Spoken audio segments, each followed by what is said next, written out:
Prosseguindo aqui agora para 29, né? Nós temos até a 28, a questão sobre o cordel. Vamos para um João Cabral de Melo Neto. Vou pegar logo a lista.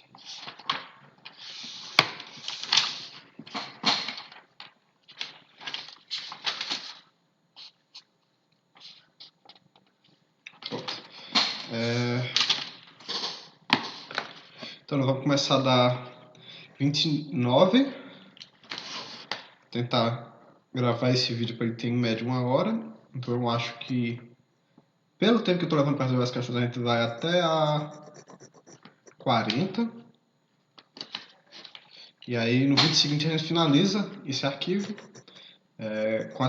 até a questão número 50. Então vamos lá. Então o texto de João Cabral de Melo Neto, um poema. A gente tem uma pergunta aqui que menciona que faz parte de um auto do Natal. O poeta retrata uma situação marcada pela... Então a gente vai ver qual é o tema geral do poema. Morte e vida severina. Somos muito severinos, iguais em tudo na vida, na mesma cabeça grande que a cuxa que se equilibra, no mesmo ventre crescido, sobre as mesmas pernas finas e iguais também porque o sangue que usamos tem pouca tinta. E se somos severinos, iguais em tudo na vida, morremos de morte igual, mesma morte severina, que é a morte que se morre de velhice antes dos 30, de emboscada antes dos 20, de fome um pouco por dia. Então, a gente tem um tema, um poema sobre uma vida difícil. Não estou conseguindo identificar exatamente sobre o que é que o João Cabral de Melo Neto esteja falando. Imagino que seja a situação do Nordeste, por algumas referências, pelos nomes Severino e pela referência à cabeça grande, que é uma expressão muito recorrentemente usada, até bem pejorativamente em relação ao Nordeste. Então vamos lá. Letra A. Presença da morte que universaliza o sofrimento dos nordestinos. Ele deixa claro que é sul-nordeste mesmo. Mas não é só sobre a morte. Tem outros elementos aqui que aparecem importantes. Tanto que o título é Morte e Vida, né? Mas eu não descartaria a letra A de cara. Letra B, figura do homem agreste, que encara eternamente sua condição de pobreza. Não é eternamente que a gente está vendo, é com um certo grau de melancolia, de tristeza.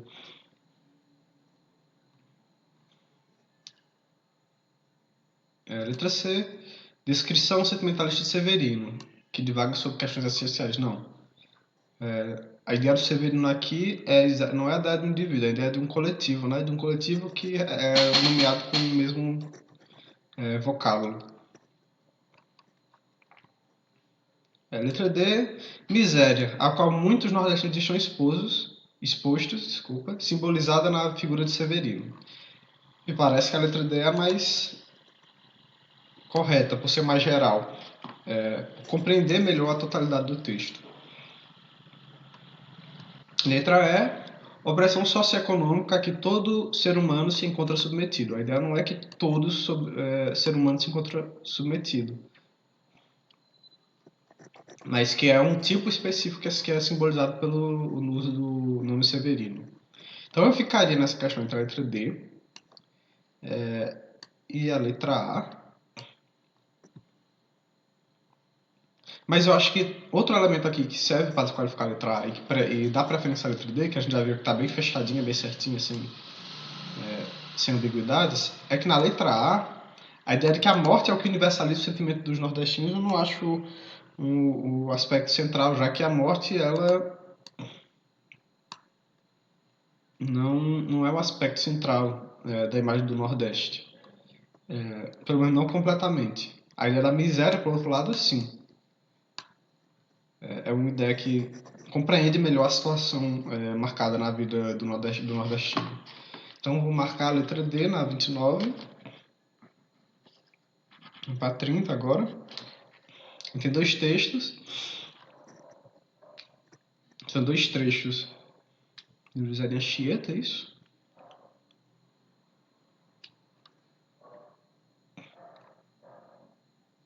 Não, o texto 2 é já da Anchieta. O primeiro não tem referência, o que é estranho para mim.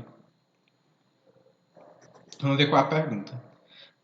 A leitura dos textos revela a preocupação de Anchieta com a exaltação da religiosidade. No texto 2, o autor exalta ainda a beleza natural do Brasil por meio.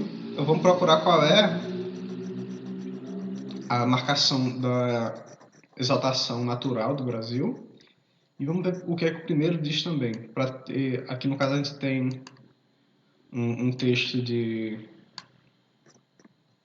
caráter bem introdutório sobre quem é o Anchieta, que eu não acho, não parece trazer informação relevante para o texto 2.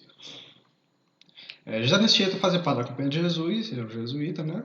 Veio ao Brasil aos 19 anos para catequizar a população das primeiras cidades brasileiras. E como instrumento de trabalho escreveu manuais, poemas e peças teatrais. A gente viu ele nas primeiras manifestações, no vídeo anterior do minicurso. Texto 2. Todo o Brasil é um jardim em frescura e bosque, não se vê em todo ano árvore nem erva seca.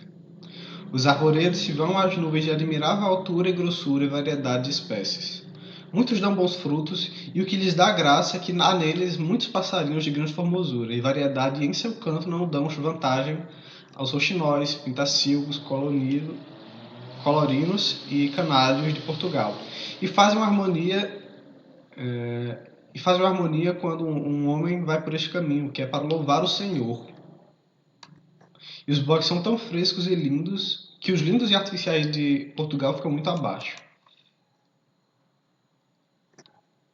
Então, vamos procurar quais são os trechos, quais são os aspectos desse texto que denotam essa exaltação da realidade brasileira. Teve uma adjetivação, uma comparação entre Portugal e Brasil, o que parece bem claro quando a gente pensa que ele é um autor português e que escreve em grande parte para portugueses também. Então, por isso, a ideia de ficar comparando, né, como eu falei naquela aula, que é um aspecto dessas primeiras manifestações que esse caráter mais documental, e que presumem um interlocutor, na maioria das vezes, europeu. Então, fazem comparações, metáforas. E um aspecto que eu acho legal, eu até marquei na hora que eu estava fazendo a leitura, que é para louvar o Senhor. Dando a ideia de que a beleza, né, do Brasil, ela tem essa ligação religiosa. Me parece um aspecto, uma constatação que deve aparecer na resposta correta, já que é a marcação mais clara aqui. Mas enfim, vamos para as opções, porque não importa o que é que está certo, mas sim o que é que a resposta coloca como mais próximo do correto. Letra A. Do emprego de primeira pessoa para narrar a história de pássaros e bosques brasileiros, comparando aos de Portugal. A gente tem essa comparação, a gente tem uma narração da história não da história, mas dos pássaros e bosques do Brasil, mas esse emprego não é feito em primeira pessoa, pelo contrário, é em terceira pessoa. Letra B. Da adoção de procedimentos típicos do discurso argumentativo para defender a beleza dos pássaros e bosques de Portugal. Aqui a gente não tem uma defesa da beleza dos bosques de Portugal, pelo contrário, tem a do Brasil. Letra C, da descrição de elementos que valorizam o aspecto natural dos bosques brasileiros, a diversidade e a beleza dos pássaros do Brasil. Isso aqui fecha bem na resposta, embora seja uma resposta bem simplista, ela compreende o que é que a pergunta pede. Então eu marcaria a letra C por enquanto. Letra D, duas indicações cênicas do gênero dramático. Não, a gente não tem nenhuma indicação do gênero dramático. A gente não tem, por exemplo, a marca das falas, a gente não tem as figuras bem separadas de quem é que está falando, quem é o personagem que está falando. A gente não tem indicações de cena, de entrada e saída do personagem. Não me parece um texto do gênero dramático. E a gente não vê também o conteúdo temático do gênero dramático. Letra D, do uso de tantas características da narração quanto do discurso argumentativo para convencer o leitor da superioridade de Portugal em relação ao Brasil. Não nesse trecho, pelo menos não. Ele está falando da natureza, ele está privilegiando o Brasil em relação a Portugal.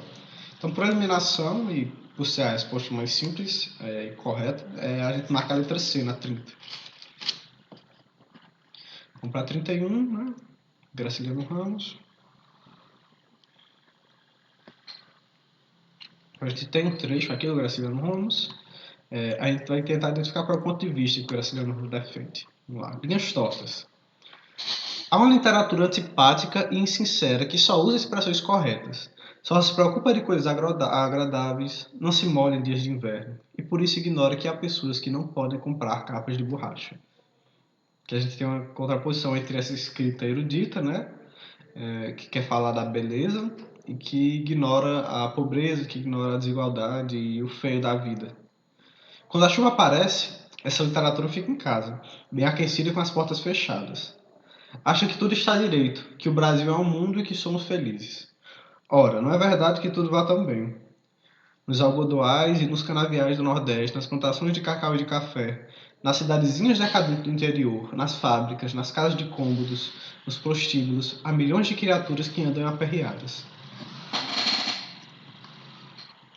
Os escritores atuais foram estudar o subúrbio, a fábrica, o engenho, a prisão da roça, o colégio do professor Mambembe. Então a gente tem um contraponto, né?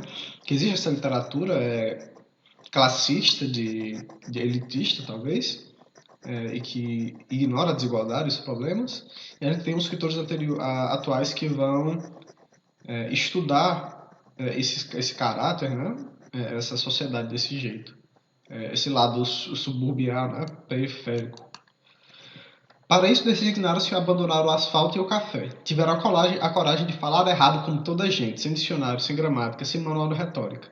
Ouviram gritos, palavrões e meteram tudo os livros que escreveram. Aqui a gente tem esse contraponto entre a literatura que é realista e que se preocupa com uma vida que não aparece na TV, que não aparece no jornal, pensando aqui no período que ele escreve.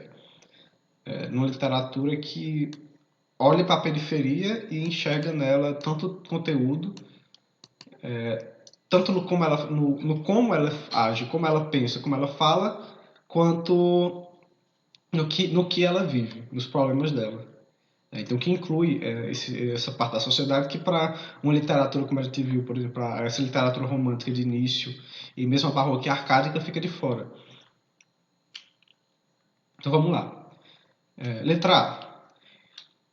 Ponto de vista definido por Graciliano Ramos critica posturas de escritores que usam tudo em seus livros, palavras erradas e gritos. Pelo contrário, ele está criticando aqueles que ignoram a existência disso. Que ignoram que existem diferentes dialetos, que ignoram que as pessoas usam palavras que são vistas com maus olhos pela sociedade, que ocultam os gritos, que ocultam a variação emocional das pessoas. Letra B. Denuncia as mentiras que os escritores atuais construíram a fazer um ufanismo vazio das culturas nacionais e estrangeiras. A gente tem um elemento de denunciar as mentiras. Em tudo isso, o único erro aqui que a gente tem é que está falando dos atuais. Ele está dando a ideia de que existe uma mudança, né? Já que no primeiro ele não especifica o período. E no seguinte ele vai dizer que os atuais fazem isso. Aqui eu acho um problema da questão, da elaboração da questão. Porque é o seguinte, a gente consegue aqui desambiguar essa questão por ele falar que os escritores atuais fizeram isso. Só que se a gente lê o primeiro trecho, ele não está dizendo que havia, ele está dizendo que há uma literatura. Então, a gente pode entender que ele está falando literatura no sentido próprio, né? Que existem livros que fazem isso. Mas a verdade é que a gente sabe, parando para pensar fora do texto, que essa literatura não deixa de existir, essa literatura que fecha os olhos para a periferia, que ela não deixa de existir na atualidade. Em nenhum momento ela deixou de existir. E que por isso faz sentido que quando ele fala que existe essa literatura, que ele também esteja falando que ainda tem gente escrevendo. Só que nesse trecho seguinte, quando ele diz que os professores, que os escritores atuais estudam essas coisas, ele está dando um certo contraste e fica um pouco ambíguo. Se ele está falando que todos os escritores atuais ou que alguns dos escritores atuais foram fazer isso. Como ele usa o artigo definido, a gente não tem como saber se ele está dizendo que mudou completamente a mentalidade. O que é um problema nessa questão C. Na questão B. Já que ele, de novo, porque como ele está falando que há uma literatura antipática e insincera, ele está usando o verbo no presente, dá a entender que ainda existem pessoas escrevendo aqui. Permite que você chegue a essa conclusão, que ainda existem autores escrevendo e realmente existem. E por isso faz sentido essa questão ter algum significado. Então eu não descartaria ela, mas eu veria as outras. Letra C. Valoriza uma literatura que resgate os aspectos psicológicos, simbólicos e imaginários dos personagens nacionais. Nem toca nesse aspecto. Letra D. Reconhece o perigo de desconstruir uma literatura engajada que busque na realidade social sua inspiração e seu estímulo. Não, ele está pelo contrário, ele está dizendo a importância que existe na realidade social, como inspiração e estímulo para essa literatura. Já topou. Então a gente ficaria aqui entre a B e a E, mas eu imagino que a E seja a correta, já que a B ficou bem ambígua. Letra E. Reconhece a importância da literatura que resgata nossa realidade social, que reforça a memória e a identidade nacionais. Isso. De uma literatura que veja a nação como um todo, que trabalhe para construir essa memória, para marcar na nossa cultura essa memória da nossa vida contemporânea, dos nossos problemas contemporâneos, dos nossos problemas da nossa antiguidade, que fazem parte da nossa história e que fazem parte da nossa identidade. Então, letra E, sem ambiguação, ela está bem fácil de separar da letra B. Então, marcamos aqui na 31 a letra E.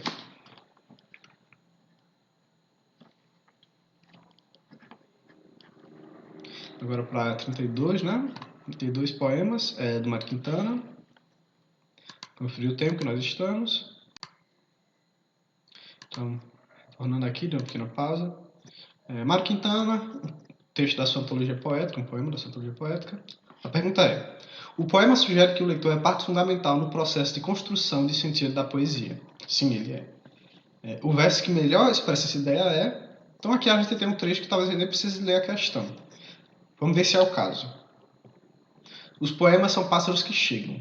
A ideia... Eu não li o poema, no caso. Estou vendo pelas respostas. Os poemas são pássaros que chegam. Não me parece que a ideia do leitor está bem clara aqui. Letra B. Quando fechas o livro, eles alçam voo. A gente também não tem a ideia do leitor clara aqui.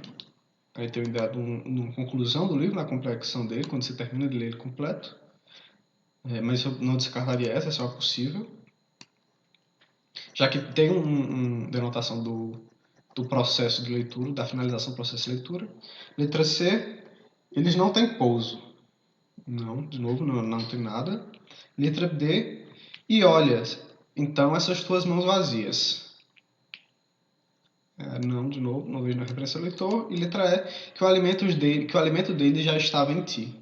Então, uma parte do poema já estava em você. Então, você faz parte do poema, de certa forma. A letra E me parece a correta. Mas, pelo que eu estou lendo aqui, eu ficaria entre a B e a E. Já que a ideia é que o livro só alça voo quando você fecha ele. Mas a E está mais próximo. Então vamos ver ali, vamos ter que... Isso aqui vai ser um caso que não vai dar para responder só pelas opções, vamos ter que ler o poema. Os poemas. Os poemas são pássaros que chegam. Não se sabe de onde pousam no livro que lês. Quando fechas o livro, eles alçam voo como de um alçapão. Eles não têm pouso nem porto. Alimentam-se um instante em cada par de mãos e partem. E olhas, então, essas tuas mãos vazias, no maravilhoso espanto de saberes que o alimento deles já estava em ti. Construção de sentido. Acho que a palavra-chave aqui dessa questão vai ser a ideia de construção de sentido. Então, para que o sentido do poema seja completo, de qualquer obra, de qualquer discurso, ele necessita de um interlocutor. No caso, o interlocutor de um poema é o leitor. E como é que a gente tem uma referência à segunda pessoa, o tempo todo no texto, a gente sabe que está se referindo a nós que estamos lendo. A letra B, ela faz sentido. Se não tivesse outra opção, eu marcaria a letra B. Mas a letra E dá a ideia de que o alimento desses pássaros, né? A gente tem uma metaforização do poema como pássaro. O poema é transformado em pássaro. E o pássaro vai precisar de um alimento, e o alimento dele está em nós. Então, eu marcaria a letra E por essa ideia de O alimento leve é fundamental e, portanto, o pássaro precisa do alimento que está em nós. Então, marcaria a letra E, na 33, ou na 32, desculpa, 33 é a próxima. Mas agora para 33, agora em 2009, da Helena Morley, não conheço. O trecho acima apresenta marcas textuais que justificam o emprego da linguagem coloquial. O tom informal do discurso se deve ao fato de que se trata de... Então vamos ver aqui qual é o tipo de texto. Aqui, pelo que eu estou vendo nas opções, fala na ideia de gênero, né?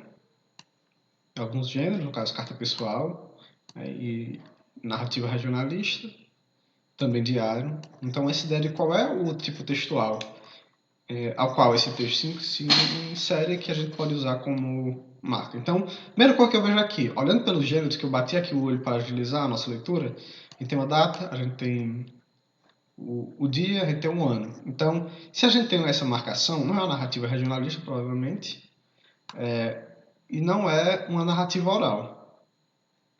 Não de cara. Pode ser uma dessas três, já que a gente tem três tipos de narrativas que tem esse caráter cronológico como parte marcante, que é o diário, né? Um registro do dia a dia, uma carta pessoal e uma narrativa de memórias. São três tipos de texto que a gente tem marcas temporais. Como a gente não tem marca de lugar, não tem marca de remetente, não tem marca de destinatário, a gente já pode até descartar a ideia de uma carta. A gente fica entre diário e narrativa de memórias. Vamos ver. Eu gosto muito de todas as festas de Diamantina, mas quando são na Igreja do Rosário, que é quase pegada à chácara de vovó, eu gosto ainda mais. A gente tem uma marca de primeira pessoa, né? No presente. Até parece que a festa é nossa. E este ano foi mesmo. Tá escrevendo no mesmo ano que foi para a festa. Tá registrando como foi a festa. Foi sorteado para a Rainha do Rosário uma ex-escrava de vovó chamada Júlia, e para rei um negro muito entusiasmado que eu não conhecia. Coitada de Júlia. Ela vinha há muito tempo juntando dinheiro para comprar um rancho. Gastou tudo na festa e ainda ficou devendo. Agora que eu vi como fica caro para os pobres dos negros serem reis por um dia. Júlia com o vestido e a coroa já gastou muito. Além disso, teve de dar um jantar para a corte toda. A rainha tem uma caudatária que vai atrás segurando a capa que tem uma grande cauda. Este também é negro de chácara e ajudou no jantar. Eu acho graça ao entusiasmo dos pretos nesse reinado curto. Ninguém rejeita o cargo, mesmo sabendo que é a despesa que dá. Gente, achei bem interessante esse texto. Ela faz um jogado bem implícito aqui com a ideia de que é uma condição que não é desejada, fazer parte dessa realeza, entre aspas, da festividade, mas que mesmo assim os negros vão com essa ideia de ter um reinado, uma chance de ter um reinado, e que a pessoa gasta suas economias importantes, né, para comprar uma terra,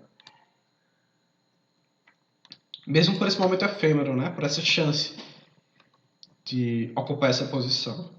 E a gente também tem uma marcação bem clara do período, a ideia de que é próximo do período do fim da escravidão, né, ali no século XX. Vamos lá. No caso, né, no final do XIX. O trecho acima representa marcas textuais que justificam o emprego da linguagem coloquial. O tom informal do discurso deve ao fato que trata de tanto um registro diário quanto uma narrativa de memórias poderia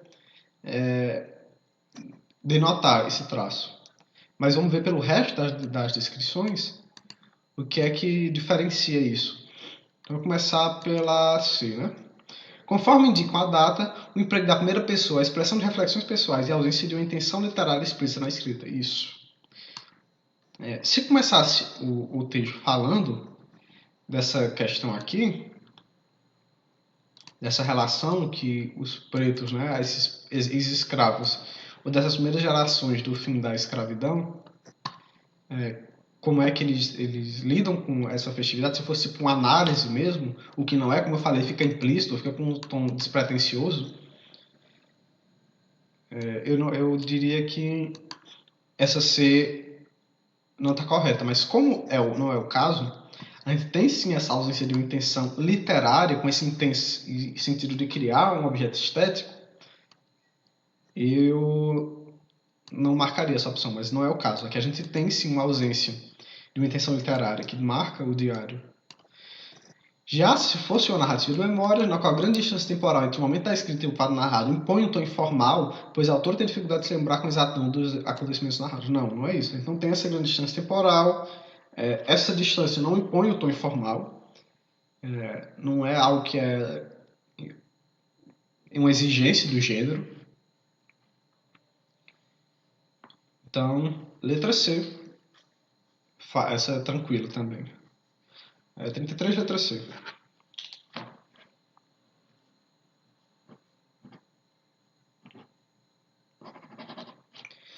34, também do 2009. A gente tem um trecho do Cruz da Cunha, dos Sertões. Nessa descrição de costume regional empregado, então a gente está vendo um texto regionalista, e a gente tem uma descrição dentro dele, que é uma das marcas do regionalismo, essa ideia de você descrever para uma pessoa que não faz parte daquele ambiente como é que funciona os costumes dele. O falecimento de uma criança é um dia de festa. Ressoam as violas na cabana dos pobres pais, jubilosos entre as lágrimas. Referve o samba turbulento, vibra nos ares fortes as coplas dos desafios, enquanto há uma banda entre duas velhas de carnaúba, coroada de flores, um anjinho exposto espelha, no último sorriso paralisado, a felicidade suprema da volta para os céus, para a felicidade eterna, que é a preocupação dominadora daquelas almas ingênuas e primitivas. A gente tem um trecho bem condescendente, né? Bem marcado por esse olhar jornalista do período ali, usar a coisa daquelas almas ingênuas e primitivas, né? Mas enfim, vamos lá para a questão.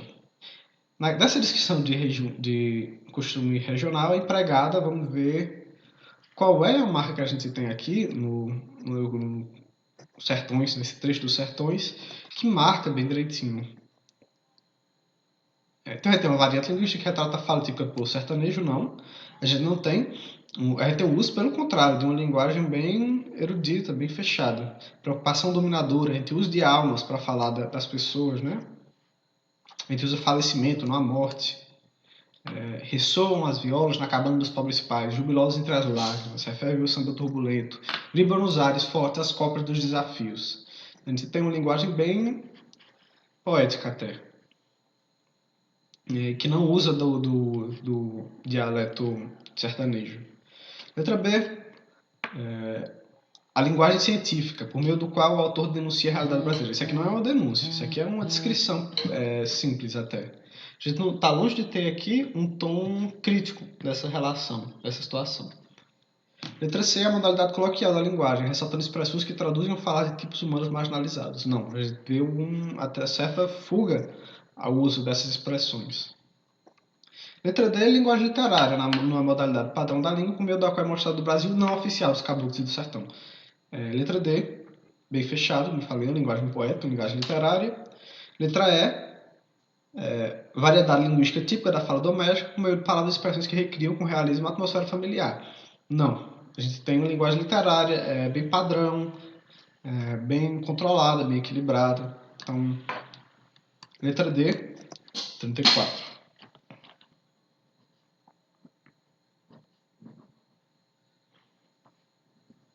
Agora para 35, né? Então, 34, 35. Um poema do Oswald de Andrade. O poema Oferta, de Oswald de Andrade, apresenta em sua estrutura e temática uma relação evidente com o aspecto da modernização da sociedade brasileira. Trata-se de procurar aqui nesse poema esse aspecto da modernização brasileira. Oferta. Quem sabe se algum dia traiu o elevador até aqui o teu amor. Então, o elemento que eu vejo aqui de modernidade é a ideia de elevador, né? Então vamos lá. Letra A. Recusa crítica em inserir no texto poético elementos advindos do discurso publicitário, avesso à sensibilidade crítica a sensibilidade lírica do autor. Não vejo essa essa recusa no texto. Parece até deslocado um pouco essa constatação, como se não fizesse sentido. Letra B, a impossibilidade da poesia de incorporar as novidades do mundo moderno já inseridas nas novas relações sociais da vida urbana. É o oposto. Aqui, o elevador está aparecendo como um elemento da composição do poema. Então, ó, a gente vê, por exemplo, um poema que tem vários versos em seguida, nessa ideia de alongar o poema. Ele poderia ter sido escrito em 3, mas ele foi escrito em 6. Com essa ideia de uma linearidade bem certinha para baixo, sem preocupação com uma métrica bem rigorosa, né? Letra C.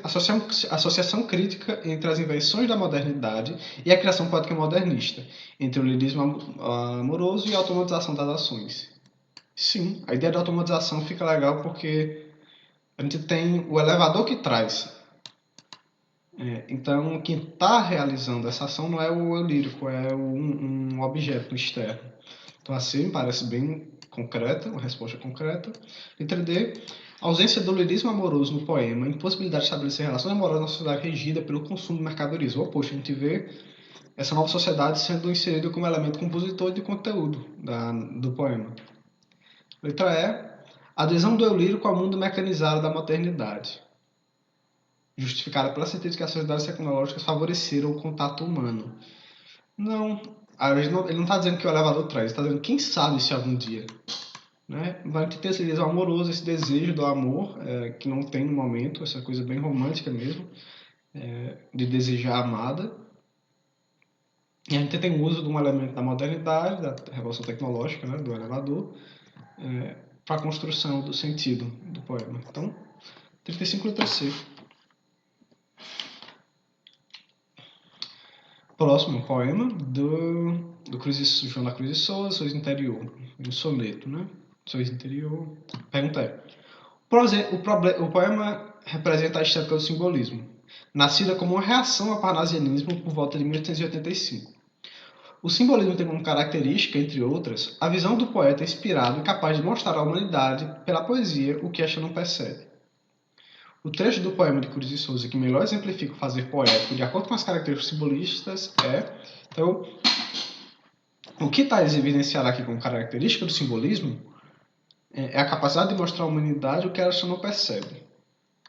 Então, vamos tentar ler no poema qual é esse elemento, achar no poema qual é esse elemento que não está percebível primeiro aos olhos da maioria, mas que o poema, através da sua composição, ele permite você alcançar esse significado. Então vamos lá. Sorriso interior. O ser que é ser e que jamais vacila, nas guerras imortais entra sem susto. Leva consigo esse brasão augusto do grande amor da nobre fé tranquila. De novo. O ser que é ser e que jamais vacila, nas guerras imortais e entra sem susto. Leva consigo esse brasão augusto do grande amor da nobre fé tranquila. Os abismos carnais da triste argila, ele os vence sem ânsias e sem custo. Fica sereno no sorriso justo, enquanto tudo em derredor oscila. Ondas interiores de grandeza, dão-lhe essa glória em frente à natureza, esse esplendor, todo esse largo eflúvio. Então a grandeza vem da contemplação da natureza, da pacificidade. Foge daquela ideia do abismo carnais, né? A ideia de argila como o corpo humano, né? O corpo humano sendo moldado daquilo, essa ideia dessa ânsia que a gente vê, de certa forma, no parnasianismo pela carne, pelo prazer imediato, pelas sensações efêmeras, né? Ao contrário, a ideia do sorriso interior, a ideia de uma felicidade tranquila, interna, né? Controlada. O ser que é ser transforma tudo em flores, então não se sente mal dependendo da sua ação. E para ironizar as próprias dores, canta por entre as águas do dilúvio. Então, uma pessoa que é capaz de manter a serenidade, mesmo no dilúvio, né? Mesmo na destruição, na tristeza. Então, letra A, leva consigo esse brasão augusto. A gente não vê a ideia dessa demonstração. Não vê a ideia dessa moral, né, desse ensinamento. Letra B. Fica sereno, num sorriso justo, enquanto tudo em derredor oscila. Também não vejo esse ensinamento. Ele está falando daquele ser, né, desse tipo específico de ser. O ser que é ser e que jamais vacila, nas guerras imortais entra sem susto. Não vê essa ideia de didatismo, né? Letra D. Os abismos carnais da triste argila, ela os vê sem ânsia e sem custos. Então, a gente tem nesses 4 aqui, pensando nessas características do simbolismo que está sendo apresentada aqui destacada, que é o poeta inspirado que é capaz de mostrar um dado para produzir o que a gente não percebe, não vê nenhum elemento do poeta aqui, né? Nenhum elemento que denota a ideia do poeta, do cantar, né? Já no letra E, que é aquele que a gente leu aqui no final, pelo que eu estou vendo, você quer ser transforma tudo em flores e para ironizar as próprias dores canta por entre as águas do delúvio. Então, o ser, que é esse tipo de ser, ele é capaz de cantar. E é nesse cantar que ele ironiza as próprias dores, né? E essa aqui é a ideia do papel do poeta simbolista, né? Nessa ideia dele aqui. Nessa reação ao parnasianismo. Pensando aqui essa contraposição entre os ideais parnasianos e os simbolistas. Então, vou marcar a letra E na 36. E vamos para a 37. Conferir o tempo para ver quantas questões eu ainda vou resolver. A gente está aqui nos 36 minutos. Acho que eu vou resolver até a 40. Ficha bem.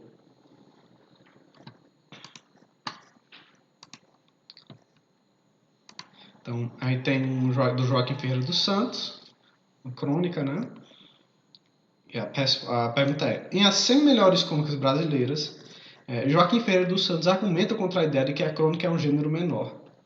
De acordo com o fragmento apresentado acima, a crônica, então a gente vai ler o texto e vai ver qual é a concepção que ele dá da crônica.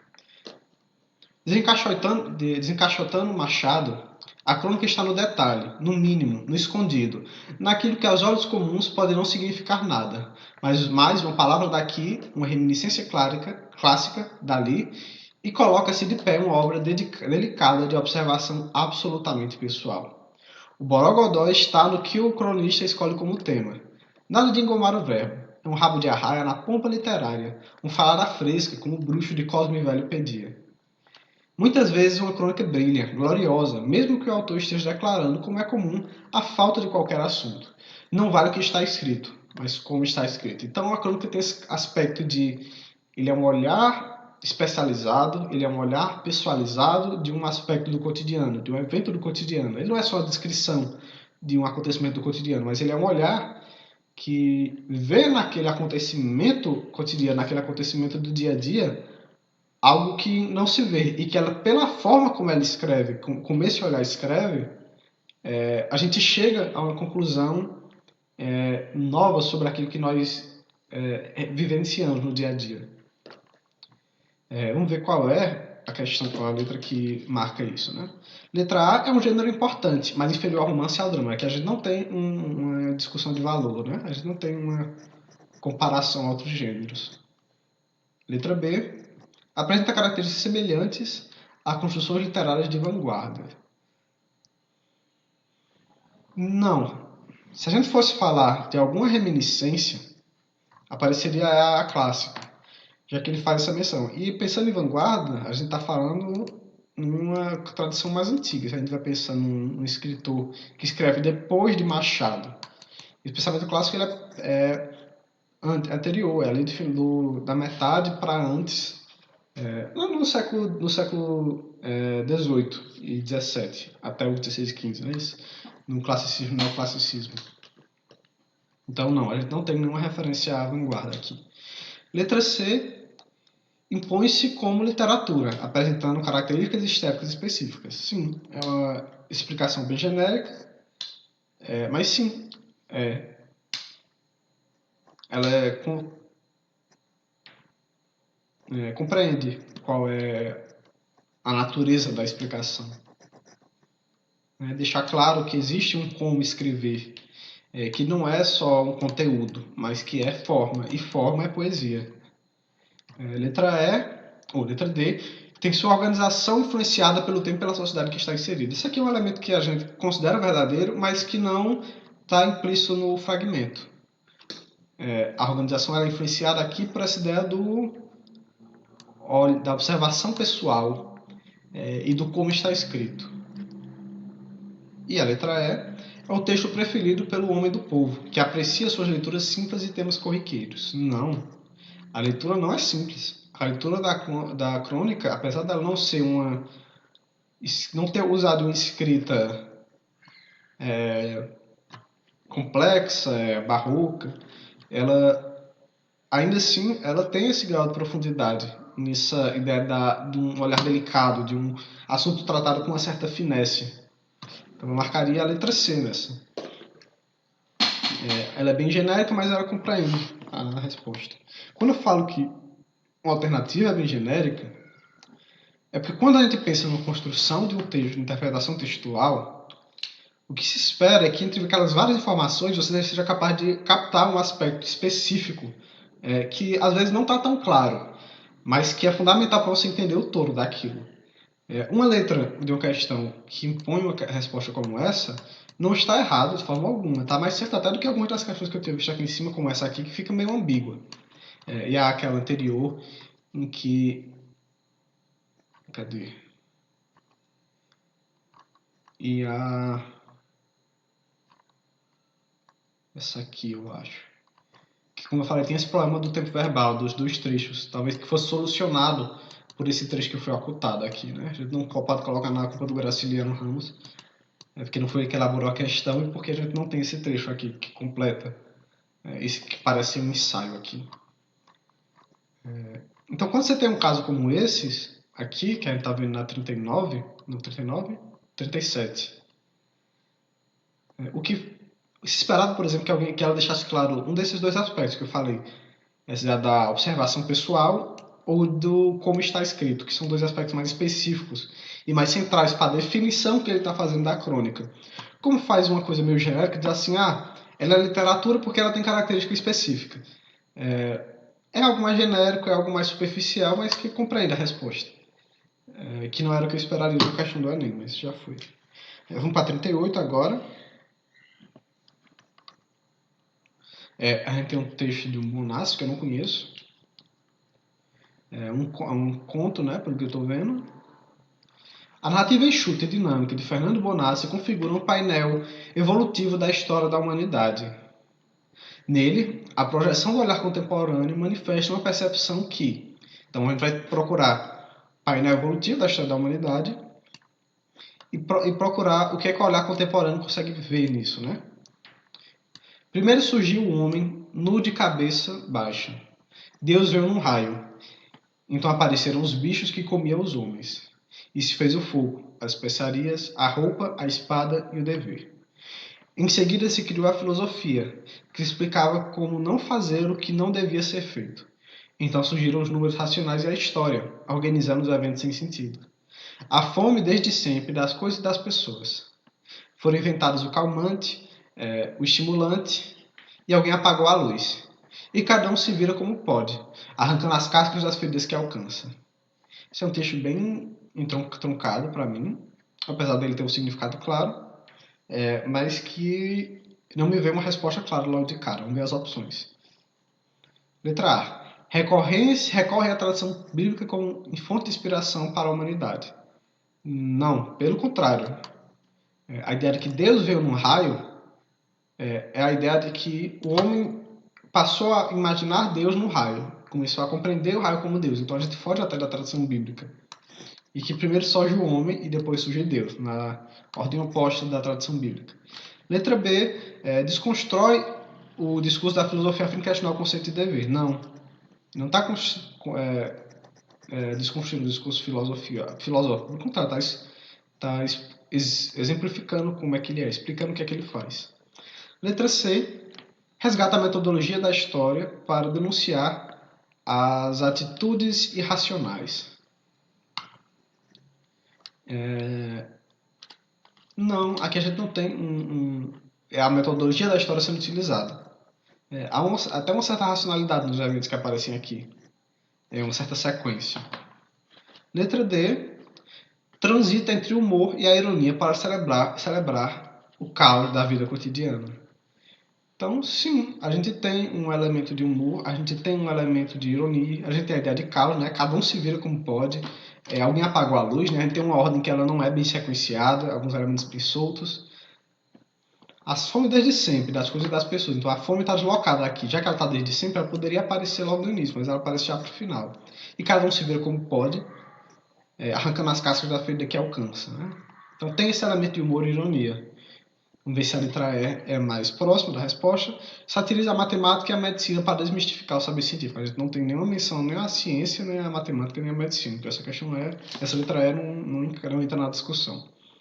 A letra D me parece mais correta, embora eu não note como elemento tão destacado a ideia do humor. A ironia sim, mas o humor não tão claro. Então, marcar a letra D aqui, nessa questão 38. Vamos para 39. Cântico 6, Cecília Meirelles. A poesia de Cecília Meirelles revela concepções sobre o homem e seu aspecto existencial. Em Cântico 6, o eu lírico exorta seu interlocutor a perceber como inerente à condição humana. Então, exorta, aqui nesse ideia, exortar alguém, induz essa pessoa a perceber que é inerente à condição humana, e aí a gente vai ver qual dessas opções aqui completa o sentido do que está aqui. Vamos lá. Tu tens medo de acabar. Não vês se acabas todo dia, que morres no amor, na tristeza, na dúvida, no desejo. Então, em todos os elementos aqui você morre. Então, a morte é inevitável. Que te renovas todo dia. No amor, na tristeza, na dúvida, no desejo. Que é sempre o outro, que é sempre o mesmo. Que morrerás por idades imensas, até não teres medo de morrer. E então serás eterno. A ideia de uma morte e um renascer eterno. E quando você para de ter o medo de morrer, aí você se torna eterno. Então, vamos lá. Letra A sublimação espiritual graças ao poder de se emocionar. Me parece uma opção possível. Que quando você se... Me parece um elemento nisso, mas ela me parece meio confusa. Vamos ver as outras. B. O desalento irremediável em fase do cotidiano repetitivo. A gente não tem um desalento irremediável. Mas pode ser remediado quando você perde o medo de morrer. E também não é um desalento que morre na repetição. Ele ganha vida na repetição. Você é renovado todo dia. Letra C. O questionamento cético sobre o rumo das atitudes humanas. A gente não tem um grau de ceticismo aqui. A gente tem um grau bem positivo, bem positivista, bem apologético de certo ponto, que pensa em como fazer, que tenta explicar, tem um certo didatismo. Essa ideia de exortar ao interlocutor. Letra D. A vontade consciente de perpetuar-se em estado adolescente. Não, pelo contrário, a gente vê uma ideia de alcançar a eternidade, de passar por idades imensas. E letra E, um receio ancestral de confrontar a imprevisibilidade das coisas. Essa ideia de ancestralidade me parece fora daqui. E que parece que esse receio pode ser alcançado. Pode ser destituído quando você perde o medo de morrer. Então a letra A me parece mais correta. A sublimação espiritual graças ao poder de se emocionar. Esse caráter da vida humana ser completamente ligado a essa sua condição espiritual, essa condição emocional, de passar por esses estados, por essas mudanças, que o tempo todo você está morrendo e nascendo, pela tristeza, pelo amor, pela dúvida, pelo desejo. Então a letra A me parece a mais correta, mas eu também não teria escrito ela nessas palavras. 39, letra A. Vamos para 40. Conferir aqui quanto tempo nós estamos. Vamos ver se eu finalizo aqui. Não, vai dar tempo. Vamos fechar os 50. 50 é alguma coisa. A gente tem um texto do Bossa Nova, Vinícius de Moraes e Toquinho. Então vamos lá. O texto da canção de Toquinho e Vinícius de Moraes apresenta marcos do gênero textual carta. possibilitando que o eu poético e o interlocutor. Então, vamos ler o poema e procurar quais são os aspectos do gênero carta que permitem a ligação entre o poético e o interlocutor. Carta ao tom 74. Rua Nascimento Silva, 107. Você ensinando para Elisete as canções de canção do amor demais. Lembra que tempo feliz? Ah, que saudade. Ipanema era só felicidade. Era como se o amor doesse em paz. Nossa famosa garota nem sabia a que ponto a cidade turvaria esse rio de amor que se perdeu. Mesmo a tristeza da gente era mais bela, e além disso se via da janela um cantinho de céu e o Redentor. É, meu amigo, só resta uma certeza. É preciso acabar com essa tristeza.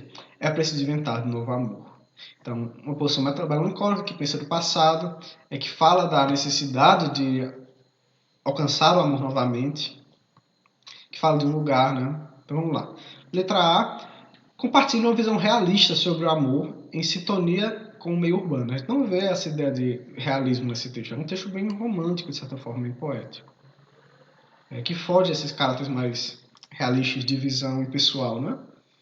Letra B, troque notícias em um tom nostálgico sobre as mudanças ocorridas na cidade. Tem um elemento de esse rio de amor que se perdeu, mesmo que a terra era mais bela, além disso, se via na janela um cantinho de céu e o Redentor. Se via no passado, né? A janela agora não se vê mais. É, meu amigo, só resta uma certeza. É preciso acabar com essa tristeza. É preciso inventar de novo amor. As canções do amor, as canções de amor, do amor demais, lembra que tempo feliz, que saudade. Ipanema era só felicidade. Esse ponto de mudança ocorrida na cidade não me fica tão claro, porque só tem um elemento que aponta para isso e é bem claro, e é bem subentendido, né? Que a gente percebe ele na conjugação verbal, que é você via da janela, um cantinho do céu e do Redentor. Eu não vejo as marcas da mudança bem claro, né? Pode ser também que esse via da janela... Ah, não, mas a ideia de um rio de amor que se perdeu.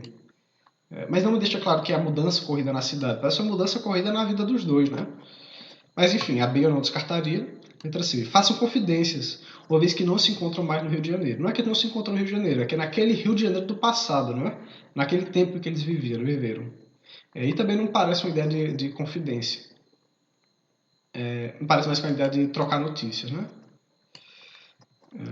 Letra D. Tratem pragmaticamente sobre os destinos do amor e da vida citadina. Não, isso não é uma discussão pragmática, tanto que a gente está vendo uma poesia, né? Letra E. Aceita as transformações ocorridas em pontos turísticos específicos. Não é o centro do texto. Se for para discutir entre a E e a B fica mais clara. A ideia de trocar notícias então, nostálgicas sobre as mudanças, né? Falar nesse tom nostálgico, falar as coisas que estão acontecendo, as coisas que aconteceram. Então, eu marcaria a letra B, embora, de novo, seja uma questão que eu não acho bem elaborada. Mas também acho que não tem uma opção mais correta. A gente vai continuar na próxima, nesse trecho aqui, nessa crônica do Machado, que é a 40. Na seguinte, a gente vai até a 50, vai fechar esse grupo aqui de questões. Mas antes, vamos ver aqui o gabarito, né? A gente começou da 29, 29D, isso. 30C, isso. 31 isso. 32 também. 33C. 34D, é isso. 35C. 36E. Quando ver essas últimas, eu fiquei um pouco na dúvida. 37C, isso. 38D. 39A. 40B. É isso mesmo. Mesmo tendo achado estranhas as questões, era isso mesmo. Então, a gente fica por aqui. Próxima aula eu termino as últimas questões. 54 minutos é um tempo considerável.